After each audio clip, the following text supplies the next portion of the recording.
नमो नमः बच्चों, मैं हेमाधुत फिर से आप सभी का स्वागत करती हूँ संस्कृत के इस क्लास में। आज हम करने जा रहे हैं 8वीं कक्षा से संस्कृत विषय के तीसरे पाठ का पहला सेशन। जी हाँ, तीसरा पाठ जो हम आज पहला सेशन करने जा रहे हैं उसका नाम है भगवद्दज्जुकम। भगवद्दज्जुकम यानी माननीय महिला, यानी जिसको हम बोलते हैं रिस्पेक्टेड वुमेन।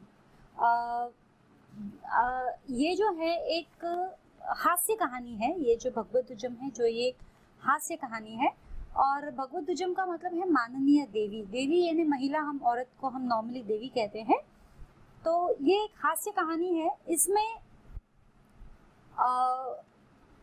थोड़ा हेर फेर किया गया है आत्माओं का, और जिसके बारे में किसी को पता नहीं है, और उसके बाद में जिस तरह से क्रियाएं होती है, जिस तरह से वार्तालाप होती है, तो एक हास्य वाला माहौल जो है वो उत्पन्न हो जाता है। तो ये हम स्टोरी पढ़ेंगे, लेकिन उसके पहले जो बैकग्राउंड है स्टोरी का वो हम इस सेशन में करेंगे।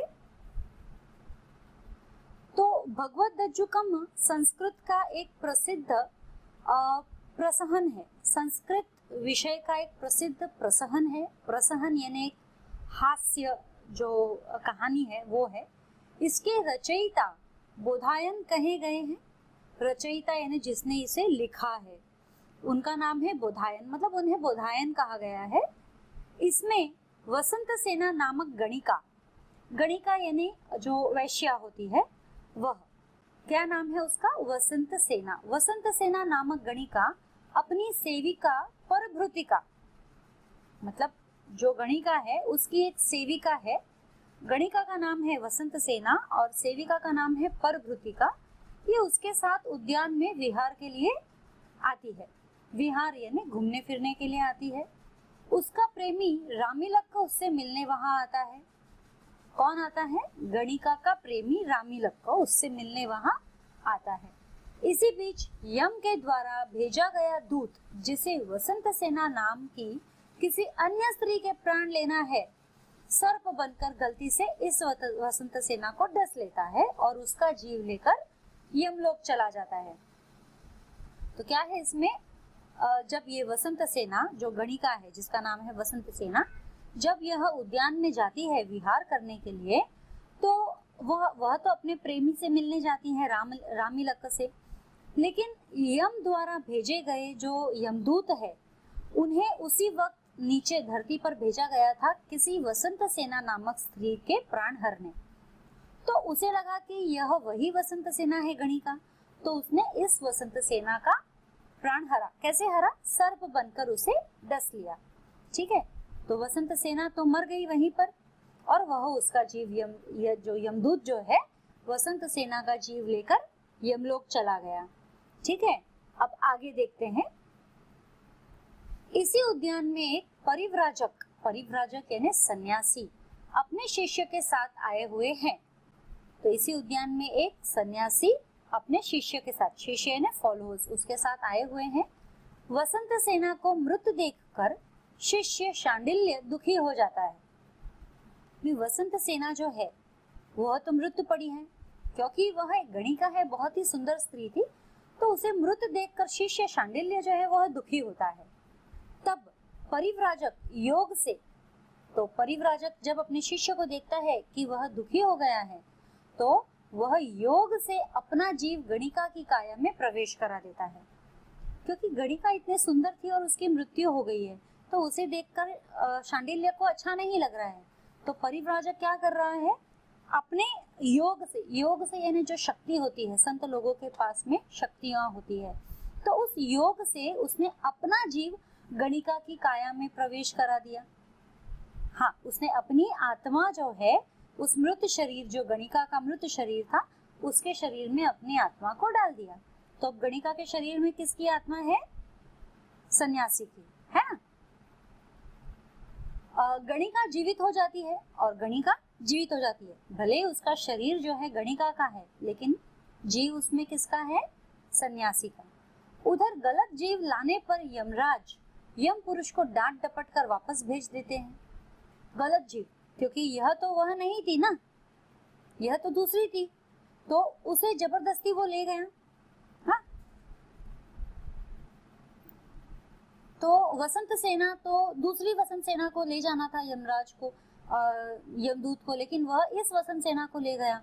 तो ऊपर यमराज ने उसे बहुत डांटा डपटा कि तुम गलत आत्मा को ले आए हो, जाओ इसे वापस ले जाओ, उसके शरीर में डाल दो। तो वह आता है नीचे, यमदूत नीचे आता है, और जब उद्यान में वापस आकर यम पुरुष देखता है, उद्यान में जब वापस आता है तो वहां पर कौन देखता है कि यम पुरुष देखता है कि जिस गणिका के प्राण वह ले गया था वह सन्यासी की तरह सबको उपदेश दे रही है। तो ऊपर हम पढ़ लेते हैं पहले ये। गणिका जीवित हो जाती है, उधर गलत जीव लाने पर यमराज यम पुरुष को डांट डपट कर वापस भेज देते हैं। उद्यान में वापस आकर यम पुरुष देखता है कि जिस गणिका के प्राण वह ले गया था, यम पुरुष यानी यमदूत, कि जिस गणिका के प्राण वह ले गया था अब वह सन्यासी की तरह सबको उपदेश दे रही है ना। तब यम पुरुष सन्यासी के खेल को आगे बढ़ाने के लिए गणिका का जीव सन्यासी के देह में डाल देता है।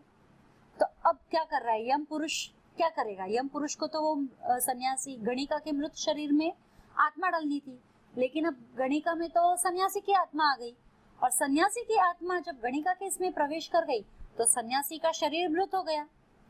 तो यम पुरुष ने क्या किया, सन्यासी पुरुष जो था उसके शरीर में गणिका की आत्मा डाल दी। तब हो गया हेर फेर, गणिका के शरीर में है किसकी आत्मा? सन्यासी की, और सन्यासी के शरीर में किसकी आत्मा है? गणिका की। तो यमदूत ने तो इस मतलब आगे बढ़ाने की, इस खेल को आगे बढ़ाने की ही सोची है कि देखते हैं क्या होता है इस खेल में। गणिका का जीव सन्यासी के देह में डाल देता है, और गणिका सन्यासी की तरह बोलती है और सन्यासी गणिका की तरह। इस तरह उलट फिर से इस नाटक में एक विसंगत, हास्यपूर्ण एवं रोचक स्थिति बन जाती है। अब नेचुरली मम्मी अगर पापा की जैसे बोलेगी और पापा अगर मम्मी के जैसे बोलेंगे तो हमें हंसी तो आएगी, है ना। कोई भी पुरुष यदि महिला की वाणी में बोलता है तो हम उस पर हंसते हैं, या कोई महिला पुरुष के वाणी में बोलती है तो हम उस पे हंसते हैं, है ना। तो यहाँ तो पूरा उलटफेर हो गया है, और उलटफेर इस तरह से हुआ है कि वहां मौजूद जितने भी दूसरे लोग हैं किसी को इस बारे में कुछ पता नहीं। तो सब अचंभित कि यह क्या हो गया है। इसके बाद ये तो एक शुरुआत है, शुरुआत में बैकग्राउंड है, आपको थोड़ी बहुत इंफॉर्मेशन दी गई है कि क्या है, क्या हो सकता है। अब इसके आगे हम जो चैप्टर स्टार्ट करेंगे, और यहाँ जो लिखा गया है नकारांत पुल्लिंग, इस चैप्टर में, इस पाठ में आपको नकारांत पुल्लिंग शब्द काफी मिलेंगे। हम नकारांत पुल्लिंग शब्दों के बारे में काफी जानकारी प्राप्त करेंगे।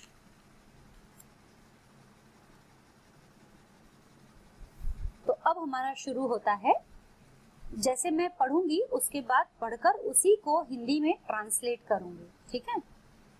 ततः प्रवशन्ति एकतः परिव्राजकस्य जीवेन अविष्टा वसन्तसेना चेटी रामिल्कश्च परिव्राजकस्य निर्जीवदेहेन सह शिष्यः शाण्डिल्यः अपरतः अन्यया चेट्या सह वैद्य। तो ततः यानी एक तरफ, तो एक तरफ तो सन्यासी की आत्मा से आवेश युक्त, है ना। प्रवशन्ति एकतः परिव्राजकस्य जीवेन आविष्टा वसंत सेना, मतलब जो परिव्राजक सन्यासी की आत्मा जो उस वसंत सेना के अंदर है, तो वो एकदम आवेश में सब दे रही है, सबको वचन अपने जो वचन देते हैं सन्यासी लोग, उपदेश वो दे रही है। सो एक तरफ तो सन्यासी की आत्मा से आवेश युक्त वसंत सेना दासी चेटी, चेटी यानी दासी, रामलिकश्च यानी रामलिक जो है, और सन्यासी के मृत शरीर के साथ शिष्य शांडिल्य प्रवेश करते हैं। सन्यासी के मृत शरीर के साथ शिष्य शांडिल्य ये सब प्रवेश करते हैं, और दूसरी ओर दासी के साथ वैद्य प्रवेश, वैद्य यानी डॉक्टर, वैद्य प्रवेश करते हैं। दासी के साथ वैद्य प्रवेश कर रहे हैं। सो वैद्य पूछता है कुत्र सा, कहाँ है वो। वैद्य को कब बुलाया जाता है? जब कोई बीमार हो जाता है तब बुलाया जाता है। तो यहाँ जो है वैद्य जो पूछ रहा है कुत्र सा यानी कहाँ है वो। चेटी ऐसा खल्लु अज्जुकाना तावत सत्वस्थिता, यानी निश्चय ही यह माननीय अज्जुका यानी माननीय शब्द जो हम यूज करते हैं, माननीय प्राण में स्थित अर्थात जीविका नहीं है, कि इस प्राण में जो स्थित जीविका है वह माननीय नहीं है। कौन है वो पता नहीं, लेकिन माननीय नहीं है, दूसरी कोई है। अब आगे वैद्य बोलते हैं, अरे इयम सर्पेण दष्टा, इसे तो सर्प ने डसा है। सर्प ने, इयम इसे, सर्पेण सर्प यानी सांप ने, दष्टा दष्टा यानी डसा है। चेटी, चेटी यानी दासी, जैसे मैंने बताया। चेटी कहती है, कथमार्यो जानती, तुम्हें कैसे पता, तुम कैसे जानते हो, और कैसे जाना है आपने, है ना, आप कैसे जानते हो, प्रश्न कर लिए। वैद्य, वैद्य क्या कहता है, महांत विकारम करोतीति, करोतीति यानी ये महान दोष है, एक बहुत बड़ा दोष है, बहुत बड़ा दोष उत्पन्न करता है। विष तंत्रम आरंभे, अब मुझे विष भगाने की क्रिया आरंभ करनी होगी। किसकी क्रिया, विष भगाने की, क्योंकि सर्प ने काटा है तो विष का असर तो होगा ही, तो विष भगाने की क्रिया आरंभ करनी है। कुंडल कुटिल गामिनी, मंडल प्रविश्य प्रविश्य, तो कुंडल कुटिल गामिनी यानी कि हे कुंडल के समान टेढ़ी चाल वाली, मंडल जो बोलते हैं ओझाओं के द्वारा सांप पकड़ने के लिए जो धरती पर बनाई गई वृत्ताकार आकृति होती है, उसे, उसमें घुस जा, घुस जा यानी प्रवेश कर। आप देखते हो जो सर्प पकड़ने वाले जो होते हैं, उनके हाथ में एक बीन होती है जो राउंड राउंड ऐसी होती है, और सामने टेढ़ा सा पाइप होता है, वो कभी सीधी नहीं होती, उसमें टेढ़ा सा पाइप होता है। तो वो कहता है, कुंडल कुटिल गामिनी, ये जो मेरी टेढ़ी मेढ़ी कुंडल है, मंडलम उसमें प्रविश कर यानी जो आत्मा है उसमें प्रविश कर। वासुकी पुत्र, सर्प को वासुकी पुत्र भी कहा जाता है। तिष्ठ तिष्ठ, ठहर ठहर, मतलब कहाँ जा रहा है, ठहर। श्रु श्रु, अहम ते सिरावेधम करिष्यामि, मैं अब तेरा सिरावेध, सिर को खत्म, मैं तुझे मार डालूंगा। करिष्यामि, कुत्र कुठारिका, तू कहाँ जा रहा है, मैं अब कुत्र कुठारिका, मैं तेरी नाड़ी को छेदन करता हूँ। तो कुत्र कुठारिका यानी ये जो बोलते हैं हम कुल्हाड़ी, कुल्हाड़ी कहाँ है, कुत्र, कुत्र यानी कहाँ है, कुठारिका यानी कुल्हाड़ी, यानी वह कुल्हाड़ी से मारना चाहता है। किसे, सर्प को, जो आत्मा घुसी है, सर्प जो भी आत्मा घुसी है उसको मारना चाहता है, जो जहर बोलते हैं ना, वो जो प्रवेश हुआ है उसे वो खत्म करना चाहता है, तो कुल्हाड़ी मांग रहा है। वह गणिका, जो गणिका जिसके अंदर सन्यासी की आत्मा घुस जाती है, वह कहती है, मूर्ख वैद्य अलम परिश्रमेण, मूर्ख वैद्य बेकार का परिश्रम मत करो, व्यर्थ ही इतना परिश्रम मत करो। वैद्य, पित्तम प्यस्ति अहम ते पित्त वात कफ च नाश्यमि। अब वैद्य को कुछ समझ नहीं आ रहा है, पहले तो कह रहा है सर्प ने काटा है, तो यहाँ पर जो है सर्प जो है उसका जहर है, वो जहर मैं निकालूंगा, और अब कहता है कि उसमें पित्त और कफ वात ये सब भी तकलीफ हो गई है, और इन सब का भी मैं नाश करने वाला हूँ। पित्तम व्यस्ति अहम ते पित्त वात कफ, यानी पित्त वात और कफ ये सब भी मैं कम करने वाला हूँ। नाशयामी यानी कि मैं सब इन सब को खत्म कर दूंगा। रामिलक, भोह, अरे क्रियता यत्न, क्या पागलपन है, न खल्व कृतज्ञ वयम, है ना, मैं तुम्हारे पित्त वात और कफ को नष्ट करता हूँ, ऐसा तो वैद्य कहता है।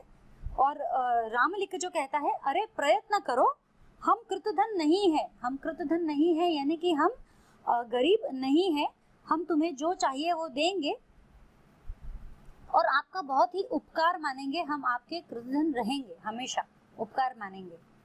वैद्य बोलता है, गुलिका आनयामी यानी गोलियां लाता हूँ। अब वो क्या बोल रहा है, गोलियां लाता हूँ, वैद्य कह रहा है। पहले क्या कह रहा था, वो उसे जो विष निकालने का क्रिया है वैसे करूंगा। अब बोलता है पित्तवात कफ भी हो गया है, वो निकालना है, और उसके बाद अब बोलता है गुलिका यानी गोलियां ला रहा हूं, तो मूर्ख ही है ये। अब देखो कैसे आगे जाते हैं, ठीक है। यहाँ तक हमारा ये खत्म हो जाता है। अब इसके बाद में शब्दार्थ है, मैं ये शब्दार्थ कर देती हूँ क्योंकि इसके आगे के सेशंस में हम इसे कंप्लीट करेंगे। अज्जुका, अज्जुका यानी सामान्य महिला, गणिका के लिए संज्ञा और संबोधन यूज किया गया है, सम्मान्य रिस्पेक्टेड। एकतः एक और, परिव्राजकस्य सन्यासी का, परिव्राजकस्य, कस्य यानी का की के जो हम लगाते हैं वो। जीवेन, जीवेन यानी प्राण के साथ। आविष्टा, आविष्टा यानी प्रविष्ट हुई यानी एंटर होना। अपरतः यानी दूसरी ओर, दूसरी तरफ।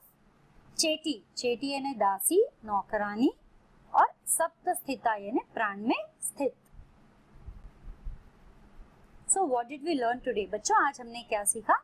आज हमने इस चैप्टर इस चैप्टर का जो नाम है भगवत दज्जुकम, भगवत दज्जुकम यानी माननीय देवी, इस चैप्टर के मैंने आपको एक ब्रीफिंग दी, शुरुआत में बैकग्राउंड दिया कि किस तरह से आत्माओं का हेर फेर हुआ है, और उसके बाद में जो हास्य के जो सिचुएशंस क्रिएट हो रही है, जो मंच पर जो क्रियाएं होती जा रही है, उसमें हमें हास्य जैसे काफी दृश्य निर्माण हो रहे हैं।